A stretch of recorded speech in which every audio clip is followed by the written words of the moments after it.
So, what is going to happen next season? Is it going to be a rescue mission? What's going to happen? What do you guys think? I don't know, to be honest with you. We've only read one strip, so I don't know what's going to happen the whole season. But I know that Snow and Charming and the rest of the gang are going to try to get Emma back, and they're going to try to get the savior that she was back in her somehow. So that's the main focus. That's going to be the main focus for the folks in Storybrooke right now. And how's your couple gonna fare? Not well. Not well. I think it's going to put a big strain on, it'll put a strain on their relationship, and I think they'll have some very rocky moments. How, I don't know, but I think they probably will. Mm-hmm. They're dealing with her daughter, which is an emotional issue anyway, and it's, it's kind of, it's their fault. Mm-hmm. In a way. And they're kind of hypocrites. And they're hypocrites, so I think they're going to do a lot of, their eyes are going to be opening up a lot to who they actually are. And maybe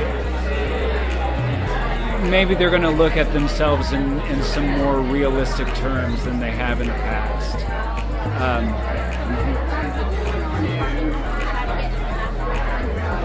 What are they going to do?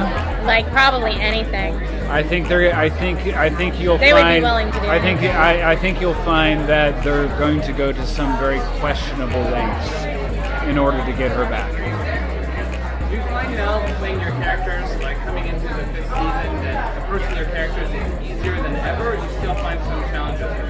Well, the boys keep throwing us big bones, and so we really are always presented with a new challenge. And I mean, I don't think it's a matter of us needing to find a way to maintain these characters. It's almost like they just keep giving us more and more room to grow and explore, and that has its own difficulties, but it's certainly, I mean, it's why we act. It's so inspiring. I feel like it's what's great about television is you get to really dig your elbows in and see how someone changes over a great deal of time, and you don't have that luxury in movies. I also think, it's always challenging because they always present these characters in new situations, and they grow and change, as Ginny was saying, in a television arc. And, particularly for Charming, and, all the guys, and essentially on the show, because their women are all strong women, and the men are also strong men. So sometimes the guys take a back seat to that, and I think in terms of them being strong, because you have two strong people in a relationship, things are going to butt heads a lot. So one person has to give every now and then. And I think, for Charming in particular, I think he's a guy who has such a huge heart, and he needs a life that fills that heart. So he needs quests. Yeah, he needs adventures. He needs maidens to save. He needs kingdoms. He needs horses. Maidens. He needs Rapunzel. Like, who's it going to be next? And I think they cut some quip about that in that episode. Yeah, and I think you're going to see.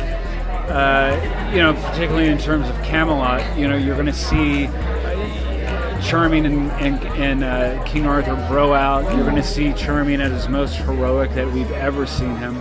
And I think that's going to be good for him. I think it feeds his life. And I think that's something that he needs every now and then.